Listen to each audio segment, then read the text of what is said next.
નમસ્તે મિત્રો, કેમ છો બધા? મજામાં ને?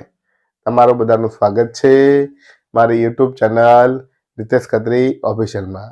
હું છું રીતેશ ખત્રી અને આ છે મારી YouTube channel Ritesh Khatri official.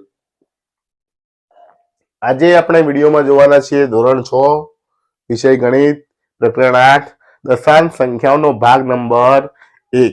આપણે આ ભાગ નંબર 1 ની અંદર દશાંશ સંખ્યાઓ વિશે થોડીક વધુ અભ્યાસ કરીશું.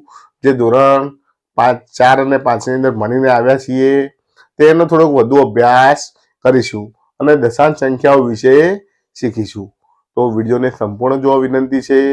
વિડીયો ગમે તો લાઈક કરજો, તમારા મિત્રોને શેર કરજો અને મારી યુટ્યુબ ચેનલ રીતેશ ખત્રી ઓફિશિયલને સબસ્ક્રાઈબ જરૂર કરજો, જેથી મારા આવનારા વિડીયોના નોટિફિકેશન તમને મળી રહે અને મને પણ નવા વિડીયો બનાવવાનું પ્રોત્સાહન મળી રહે. તો ચાલો હવે શરૂ કરીએ આજનો આ વિડીયો. શરૂઆત કરીએ પ્રસ્તાવનાથી. તો સવિતા અને શમા કેટલીક સ્ટેશનરી વસ્તુઓ ખરીદવા દુકાને ગયા અને ત્યાં ગયા તે સવિતાએ કીધું કે મારી પાસે 5 રૂપિયા અને 75 પૈસા છે. શમાએ કીધું કે મારી પાસે 7 રૂપિયા અને 50 પૈસા છે. હવે એ લોકો અહીંયા રૂપિયા અને પૈસાની વાત કરી છે. દશાંશ ચિહ્ન વિશે તે લોકો આગળના ધોરણમાં ભણી ગયા છીએ. ધોરણ 4 અને 5 માં થોડું ભણ્યા છે. તો તેના આધારે લોકો એમ કીધું કે મારી પાસે, સવિતાએ કીધું કે મારી પાસે 5.75 રૂપિયા છે. શમાએ કીધું કે મારી પાસે 7.50 રૂપિયા છે. તો આના આધારે આ અહીંયા દશાંશ ચિહ્નનો ઉપયોગ કર્યો. હમણાં અહીંયા જે વચ્ચે ટપકું દેખાય છે એ દશાંશ ચિહ્ન છે.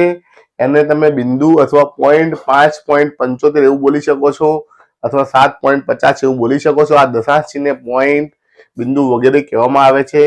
તો આ પોઈન્ટ અને બિંદુ વિશે આપણે આ પ્રકરણમાં વધુ અભ્યાસ કરવાનો છે. તો ચાલો સમજીએ કેવી રીતે અભ્યાસ કરી શકાય. અહીંયા એક દશાંશની સરખામણી આપી છે કે શું તમે કહી શકો કે કઈ સંખ્યા મોટી છે, 0.07 કે 0.1? તો મિત્રો આને સમજીએ આપણે.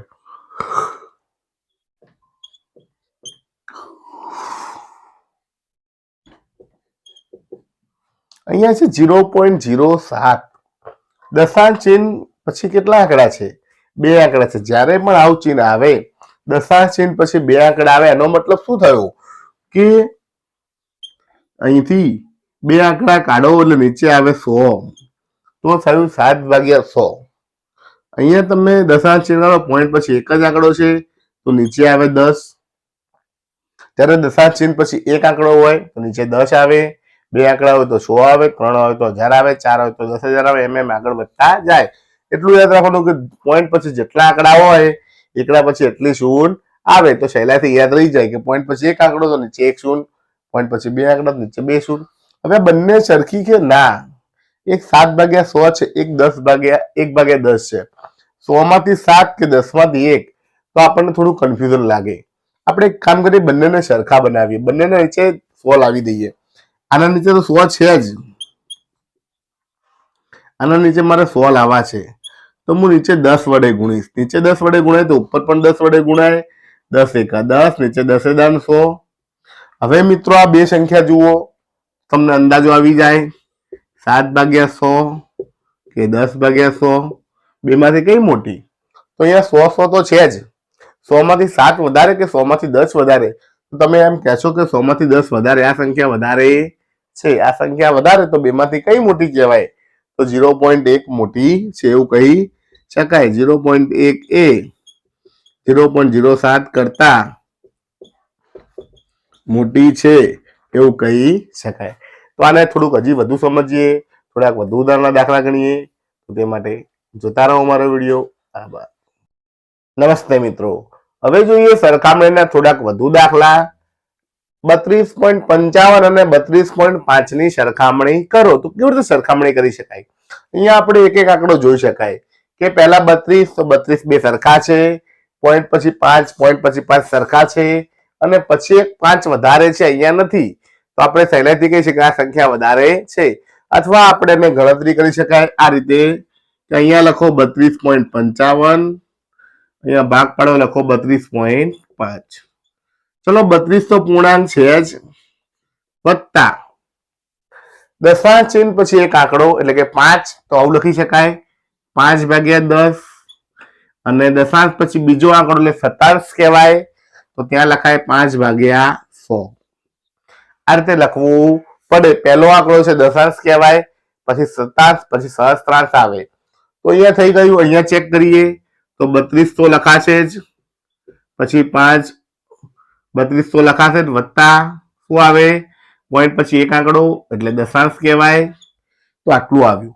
તો મિત્રો જુઓ, આટલો ભાગ તો બંનેમાં સરખો છે, આ ભાગ આમાં વધારે છે, તો આપણે એવું કહી શકાય બંનેમાંથી કઈ સંખ્યા મોટી છે? તો 32.55 એ મોટી. તો મિત્રો આ સરખામણી કરી શકાય. જોઈએ ઉદાહરણ નંબર 1. કઈ સંખ્યા મોટી છે, 1 કે 0.99? હવે 1 છે, આપણે 1 લખીશું. 1 પછી કઈ નથી, તો આપણે એવું લખી શકાય 0/10 કે 0/100. અહીંયા લખીએ 0.99, એનું આપણે છૂટું પાડીએ તો 0 વત્તા પોઈન્ટ પછી એક આંકડો 9/10 અને પોઈન્ટ પછી બીજો આંકડો 9/100. હવે આપણે જોવા જઈશું તો આપણને એમ થશે કે બેમાંથી કઈ મોટી, કઈ રીતે સરખામણી કરવાની? તો હંમેશા પૂર્ણાંકથી સરખામણી કરતા જવાનું. પૂર્ણાંકમાં અહીંયા 1 છે, અહીંયા 0 છે, તો બેમાંથી કઈ મોટી છે? તો 1 મોટી છે, તો પાછળના અંક જોવાના આવતા નથી. આપણે ડાબીથી જમણી બાજુ જવાનું. જે અંક મોટો હોય, પહેલો અંક સરખો હોય તો જ બીજો અંક જોવાનો છે. અહીંયા જેમ આપણે જોયું હતું એમ 32 સરખા હતા, માટે પોઈન્ટ પછી દશાંશ ચિહ્ન 5 જોયું, અને 5 સરખા હતા માટે જ શતાંશમાં ગયા. પહેલા પૂર્ણાંક જોવાનો છે, પૂર્ણાંક સરખો હોય તો દશાંશ જોવાનું છે, દશાંશ સરખા હોય તો શતાંશ જોવાનું છે, શતાંશ સરખા હોય તો સહસ્ત્રાંશ જોવાનું છે. અહીંયા જો નાના મોટાની ખબર પડી જાય તો આગળ જોવાનું આવતું નથી. તો 1 મોટા છે, તો આપણે કહી શકાય 1 મોટા છે 0.99. આ ચિહ્ન, જેનો મતલબ છે જે મોટા હોય એની બાજુ બે પાંખિયા આવે, એને ઇંગ્લિશમાં ગ્રેટર ધેન કહેવાય. આમ ગ કરો એટલે આ ગ જેવું નિશાન, ગ્રેટર ધેન એમ કહી શકાય. હવે બીજો દાખલો જોઈએ, 1.09 કે 1.093. તો આના બે ભાગ પડી આપણે. અહીંયા 1 વત્તા દશાંશ પછી એક આંકડો 0.10 વત્તા બીજો આંકડો 9/100. અહીંયા લઈએ 1 વત્તા 0.10 શતાંશ તો 9/100 અને સહસ્ત્રાંશ એટલે 3/1000. હવે મિત્રો ચેક કરીએ. 1 બંનેમાં સરખો, 0/10 સરખા, 9/100 સરખા, આટલું સરખું છે. હવે આ ભાગ છે એ વધારાનો છે, વધારે છે, આના કરતા વધારે છે. અને તમારે આ રીતે ભાગ ના પાડવા હોય તો ડાયરેક્ટ તમે જોઈ શકો કે 1.2 સરખા, પોઈન્ટ પછી 0 સરખા, 9 સરખા, 3 આ 3 વધારે છે માટે આ સંખ્યા મોટી છે. ડાયરેક્ટ આપણે જોઈને ખબર પડી જાય. તો અહીંયા આપણે એવું કહી શકાય કે 1.09 કરતા 1.093 મોટા છે. ઊંધું તીર આવ્યું. ઊંધું તીર એટલે કે જે બાજુ મોટું હોય બે પાંખિયા આવે, અને આને ઇંગ્લિશમાં લેસ ધેન કહેવાય.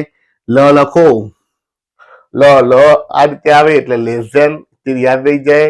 લ ઉપરથી લેસ ધેન, ગ ઉપરથી ગ્રેટર ધેન. તો આ રીતે ચિહ્નો યાદ રાખી શકાય છે. અને આ થઈ ગયું ઉદાહરણ નંબર 1 નું સોલ્યુશન, અને ભાગ નંબર 1 અહીં પૂર્ણ થાય છે. નમસ્તે મિત્રો. તો આજે આપણે આ વિડીયોની અંદર જોયું ધોરણ 6 વિષય ગણિત પ્રકરણ 8 દશાંશ સંખ્યાઓનો ભાગ નંબર 1 જોયો. ખૂબ જ નાનો ભાગ હતો, પરંતુ સમજવા જેવું ઘણું બધું હતું. ભાગ નંબર 1 ની અંદર દશાંશ સંખ્યાઓની સરખામણી કરી અને કઈ સંખ્યા નાની કઈ સંખ્યા મોટી તે જોયું. હવે તેના આધારે આપણે સ્વાધ્યાયનું સોલ્યુશન કરવાનું છે. સ્વાધ્યાય 8.1 ની અંદર આવા ઘણા બધા દાખલા આપ્યા છે. તો તેના માટે તમે મારા નવા વિડીયોમાં તમે સ્વાધ્યાયનું સોલ્યુશન જોઈ શકશો. અને તે માટે મારી યુટ્યુબ ચેનલ રિતેશ ખત્રી ઓફિશિયલને સબસ્ક્રાઇબ જરૂર કરજો, જેથી મારા આવનારા વિડીયોના નોટિફિકેશન તમને મળી રહે અને મને પણ પ્રોત્સાહન મળ્યું રહે. તો વિડીયો ગમ્યો હોય તો જરૂરથી લાઈક કરજો અને તમારા મિત્રોને શેર કરજો. વિડીયો જોવા માટે આપ સૌનો આભાર. જય હિન્દ, જય ભારત.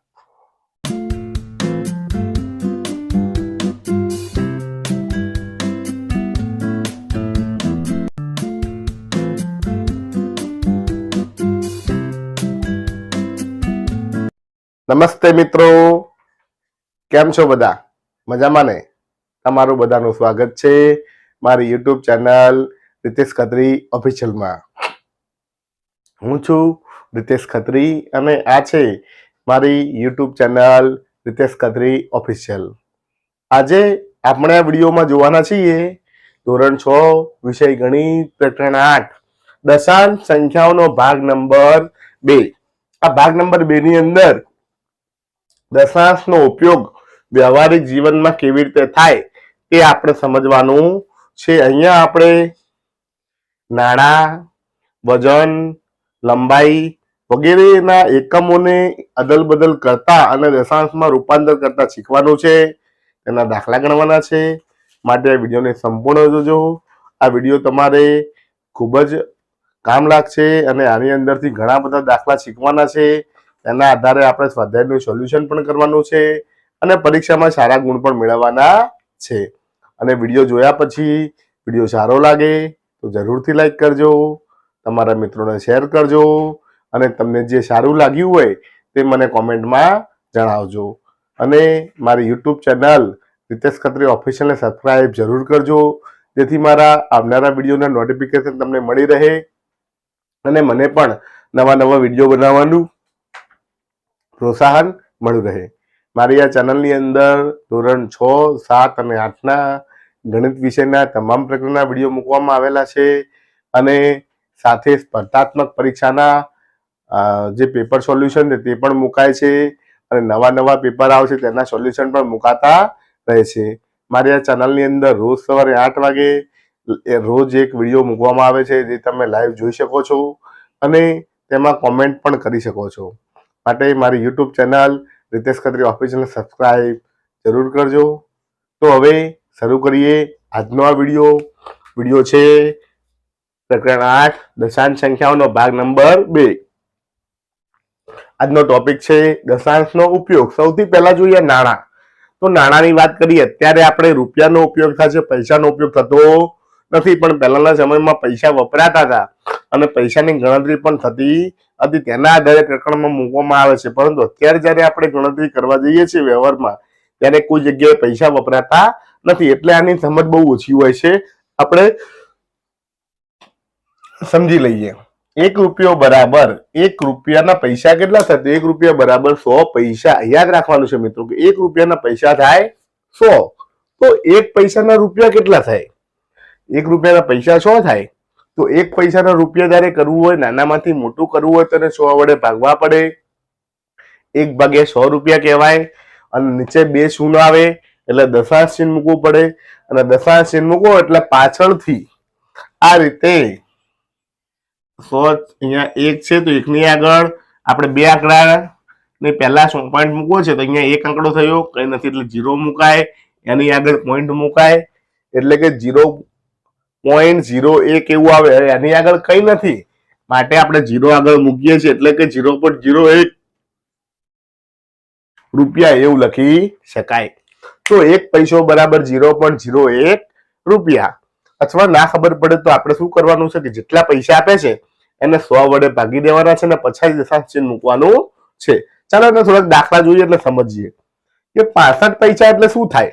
તો 65 પૈસા બરાબર 65 ભાગ્યા 100 રૂપિયા. નીચે 100 આવ્યા, પાછળથી 2 આંકડાની આગળ પોઈન્ટ મૂકો તો 1 2 આગળ પોઈન્ટ મૂકો, આગળ કઈ નથી માટે 0 મુકાય. તો 0.65 રૂપિયા એવું લખી શકાય. આ થઈ ગઈ ઉદાહરણની વાત. હવે જોઈએ થોડા દાખલા. 5 પૈસા એટલે કેટલા રૂપિયા? તો અહીંયા લખ્યું છે 5 પૈસા ના રૂપિયા કરવા હોય તો 5 ભાગ્યા 100 રૂપિયા એવું લખવું પડે. હવે નીચે 100 આવ્યા તો 2 આંકડાની પહેલા પોઈન્ટ આવે. અહીં તો 5 છે જ, આપણે એક જ આંકડો આવ્યો. બીજા માટે 0 મૂકીશું, અહીંયા પોઈન્ટ મૂકીશું ને એની આગળ કઈ નથી. આગળ કઈ ના હોય તો 0 મૂકવું પડે. તો લખી શકાય 0.05 રૂપિયા આવું લખવું પડે. બીજો દાખલો.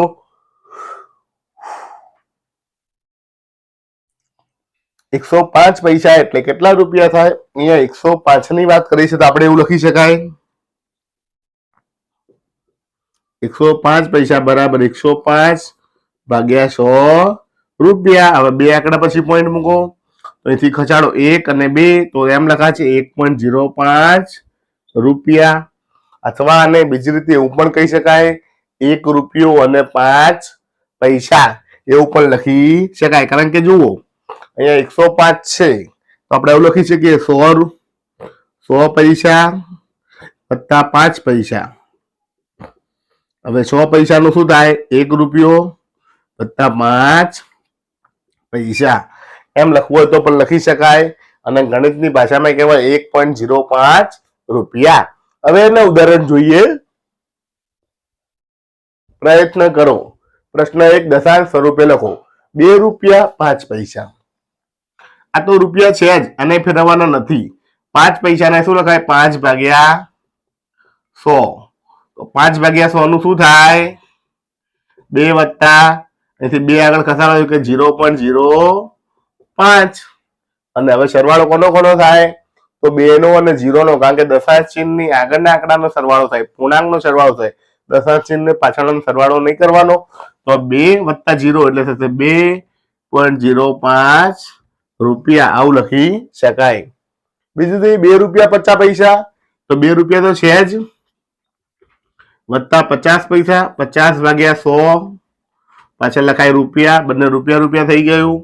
તો 2 વત્તા અહીંયા ખસાડો એટલે આગળ આવે 0.50 અને સરવાળો કરો 0 વત્તા 2 એટલે 2.50 રૂપિયા, આવું લખી શકાય.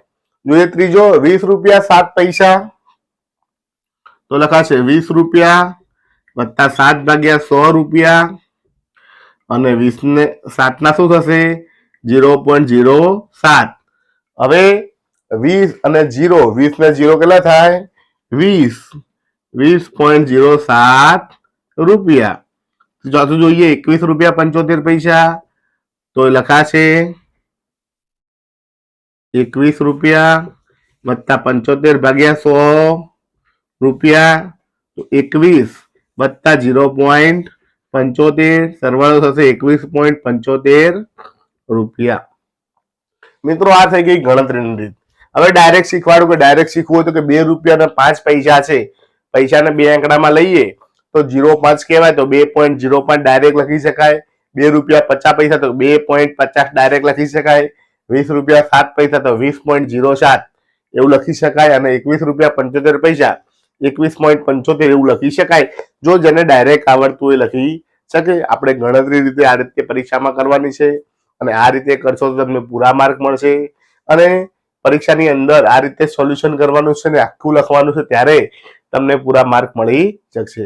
તો મિત્રો આ થઈ ગઈ વાત ભાગ નંબર 1 ની નાણાંની. હવે જોઈએ બીજો વિભાગ.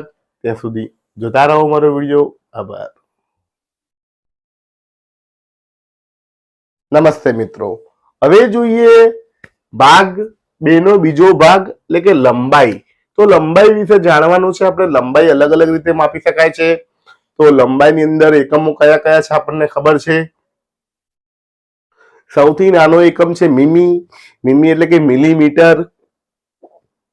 એનાથી મોટો છે સેમી, સેન્ટીમીટર. એનાથી મોટો છે મીટર અને એનાથી મોટો છે કિલોમીટર, એને કહેવાય છે કિમી. તો જે ફૂટપટ્ટીની અંદર જે 1 થી 15 આંકડા આપેલા હોય છે એ સેમીના હોય છે, અને 0 ની 1 વચ્ચે નાના નાના 10 કાપ આપેલા હોય છે તે મીમી હોય છે. તો એ 10 મીમી ભેગા થાય એટલે 1 સેમી બને. એવા 1 2 3 એમ કહીને 15 સેમીનો ફૂટપટ્ટી આવે. 15 સેમી પછી વધતા કરતા કરતા 100 સેમી કરીએ ત્યારે આટલો ટુકડો બને. 100 સેમીનો 1 મીટર થાય. અને એવા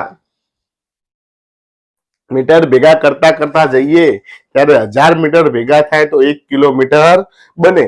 તો મિત્રો અહીંયા આપણે સમજવાનું છે કે 1 સેમી બરાબર 10 મીમી છે, 1 મીટર બરાબર 100 સેમી છે અને 1 કિલોમીટર બરાબર 1000 મીટર છે.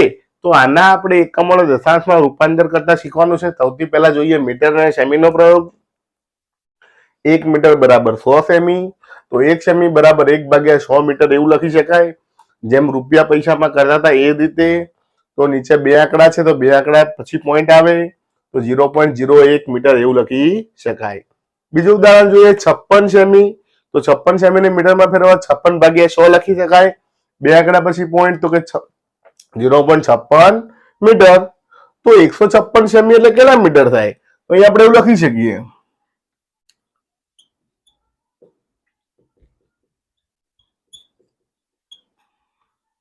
156 ભાગ્યા 100 મીટર, 1.56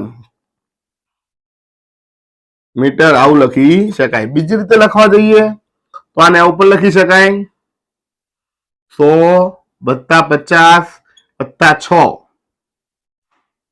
સેમી. હવે 100 ને 100 વડે ભાગો, વત્તા 50 ભાગ્યા 100 વત્તા 6 ભાગ્યા 100 અને 100 ભાગ્યા 100 ઉડી જાય એટલે 1 મીટર વત્તા 2 આંકડા પછી પોઈન્ટ 0.50 મીટર વત્તા 0.06 મીટર આવું લખી શકાય. અને 0.50 અને 0.6 સરવાળો થાય તો અહીંયા 1 50 ને 6 56 તો 1.56 મીટર એવું લખી શકાય. તો અહીંયા ડાયરેક્ટ જવાબ મળે છે. આ સરવાળા કશી જવાબ મળે છે? બંને જવાબ સરખા છે, કોઈ પણ રીતે લખો જવાબ સાચો પડે છે. તો આ થઈ ગઈ વાત સેમી અને મીટરની. હવે જોઈએ કિલોમીટર ને મીટર. 1 કિલોમીટરના મીટર થાય 1000, તો 1 મીટરના કિમી કરવા હોય તો 1 ભાગ્યા 1000 કિમી એવું લખી શકાય. હવે નીચે 1000 આવ્યા, 3 શૂન્ય આવી તો 3 શૂન્યની આગળ પોઈન્ટ મૂકવા પડે, તો અહીંથી ગણો 1 2 અને 3 એટલે કે 0.001 કિમી, કારણ કે પોઈન્ટની આગળ કઈ ના હોય તો 0 મૂકવું પડે. એક ઉદાહરણ છે કે 250 મીટર એટલે કેટલા કિમી થાય? તો 250 ભાગ્યા 1000, તો અહીંથી 3 આંકડા કાઢો તો 1 2 અને 3 તો લખાય 0.250 કિમી. એવો એક પ્રશ્ન આપે છે કે 52 મીટરને કિમીમાં ફેરવો, તો લખી શકાય 52 મીટર બરાબર 52 ભાગ્યા 1000 કિમી. હવે 52 ભાગ્યા 1000 છે, 52 છે, 3 આંકડા પછી પોઈન્ટ મૂકવા છે તો 1 2 ત્રીજો નથી તો આપણે શું મૂકીશું 0. પોઈન્ટ આવી ગયા, પોઈન્ટ પર 3 આંકડા આવી ગયા. હવે પોઈન્ટની આગળ એટલે 0 ની આગળ પોઈન્ટની આગળ કઈ ના હોય તો 0 મૂકવું પડે, તો જવાબ આવે 0.052 કિમી. કિમી એટલે કિલોમીટર. બીજો દાખલો છે 308 મીટરને કિલોમીટરમાં ફેરવો, તો લખી શકાય 308 મીટર બરાબર 308 ભાગ્યા 1000 કિમી. હવે પાછળથી 3 આંકડા કાઢો, 1 2 3 પોઈન્ટ આવ્યો, આગળ કઈ નથી 0 મુકાય તો લખાશે 0.308 કિમી. એવો દાખલો એક આપ્યો છે 2008 ને મીટરને કિમીમાં ફેરવો, તો લખી શકાય 2008 ભાગ્યા 1000 કિમી. અને 3 આંકડા પછી પોઈન્ટ, તો જુઓ અહીંથી ગણો 1 2 અને 3 તો લખાશે 2.008 કિમી. તો મિત્રો આ રીતે મીટરને કિલોમીટરમાં ફેરવી શકાય છે. હવે જોઈએ સેમીને મીમીમાં ફેરવવાનું. તો 1 સેમી બરાબર 10 મીમી, તો 1 મીમી બરાબર 1 ભાગ્યા 10 સેમી. નીચે એક જ આંકડો છે, એક આંકડા પછી પોઈન્ટ આવે તો મુકાય 0.1 સેમી. તો 5 મીમી એટલે કેટલા સેમી થાય? તો 5 ભાગ્યા 10 સેમી. 5 ની આગળ એક પોઈન્ટ મૂકો, આગળ કઈ નથી 0 મુકાય એટલે 0.5 મીમી એવું લખી શકાય. એવો એક દાખલો છે કે 4 મીમીને સેમીમાં ફેરવું, તો આપણે એવું લખી શકાય 4 મીમી બરાબર 4 ભાગ્યા 10 સેમી. હવે 10 છે નીચે એટલે એક આંકડા પહેલા પોઈન્ટ આવે, એક મૂક્યો, હવે આગળ કઈ નથી તો 0 મુકાય તો લખાશે 0.4 સેમી. તો મિત્રો આ રીતે મીટરને સેમીમાં, કિલોમીટરને મીટરમાં, સેમીને મીમીમાં ફેરવી શકાય છે. અને આના આધારે સ્વાધ્યાયના દાખલા ગણવાના છે. તો આ થઈ ગયો લંબાઈનો વિભાગ. હવે જોઈએ વજનનો વિભાગ. ત્યાં સુધી જોતા રહો મારો વિડીયો. આભાર. નમસ્તે મિત્રો. હવે જોઈએ વજન વિશે. આપણે વજન એટલે કે વેઇટ વિશે જોઈએ. તો અહીંયા વાત કરી છે કે નંદુએ 500 ગ્રામ બટાટા, 250 ગ્રામ શિમલા મરચા, 700 ગ્રામ ડુંગળી, 500 ગ્રામ ટામેટા, 100 ગ્રામ આદુ અને 300 ગ્રામ મૂળા ખરીદ્યા. તો થેલીમાં શાકભાજીનું વજન કેટલું હશે? તો આપણે શું કરીએ, શા માટે અલગ અલગ આપ્યું છે, આપણે એનો સરવાળો કરી નાખીએ. તો સરવાળો કરીને ચાલો મેળવીએ કેટલું વજન છે. તો અહીંયા લખીએ 500 ગ્રામ શું છે તો છે બટાકા વત્તા 250 ગ્રામ શિમલા મરચા વત્તા 700 ગ્રામ ડુંગળી વત્તા 500 ગ્રામ ટામેટા વત્તા 100 ગ્રામ આદુ વત્તા 300 ગ્રામ મૂળા. કુલ સરવાળો કરીએ તો સરવાળો થાય 0 ના 0, 5 ના 5. અહીંયા સરવાળો થશે 2 ને 5 7, 7 ને 7 14, 14 ને 5 19, 19 ને 20 અને 23.